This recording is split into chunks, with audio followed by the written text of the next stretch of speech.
21 litter male pigs. Now we've got -4, -7, and -8. 21 litter pedigree, next to nothing on Hatari. Yep, so next to nothing would be a Boris Stolquist. He'd be a litter mate to Hendrickson's Barrow that was champion at Summer Type there. The Hitari sow, another one that doesn't really need any introduction around here. We've talked, feels like every pen about the solo sow and her impact and what those sows have done here. The Hitari sow would actually be the mother of those solos. So she was the mother of those solos. She's the mother of Emily Hemphill's Barrow that won a bunch last summer. And just a sow that changed our program and changed it very, very quickly and is still getting the job done to a high level.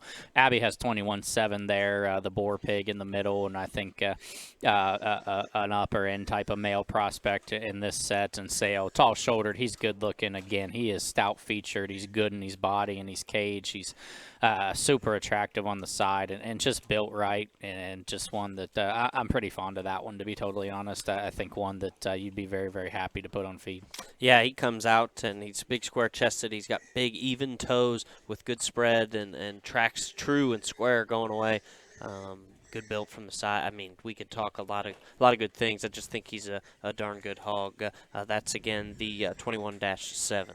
We'll switch over to the 21-8. Yep, and 21-8 there as he's going away from us, the barrow on the far side.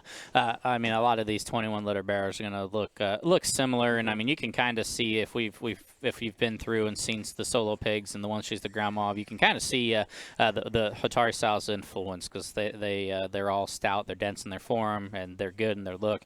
This one has more true upper shape and just expression up high than maybe some of the mates, and still same type of running gear. He reads like a bigger heavyweight type of barrow. He's going to be a big one, and then when he gets there and just gets a notch more just flesh and bloom to him, I think a lot of pieces to put together.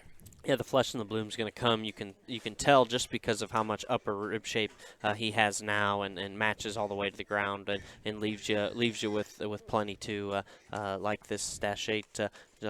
Just as good as the -7 in some ways, certainly. And then we also have the -4 there in the corner. Yep, -4.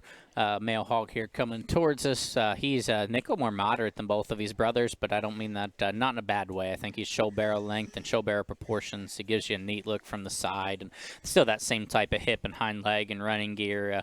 He is a cryptorchid, if that matters to you. Just a small note on him there, but his shape, his look, his design, his just depth of side and the flank and angle. I think one that maybe with the pennies in, he can kind of get missed in the pen, but put this one out by himself and just truly evaluate that one. It's one I wouldn't miss on sale day. Yeah, he comes out of the backside of his blade with so much up high and so much shape and density all the way through. Good center body shape and like the cage too. I mean, it comes at you stout and leaves you square and true, like we've talked on all these 21s. I mean, I can see people liking each one of these three in this pen, and I'm sure when we get the other mates, I'll sound like a broken record on those too. So, but buy the ones you like, because you might like a different one than maybe somebody else, and that's A-okay. That's what makes this whole deal fun. So, again, this was 21-4, 21-7, and 21-8.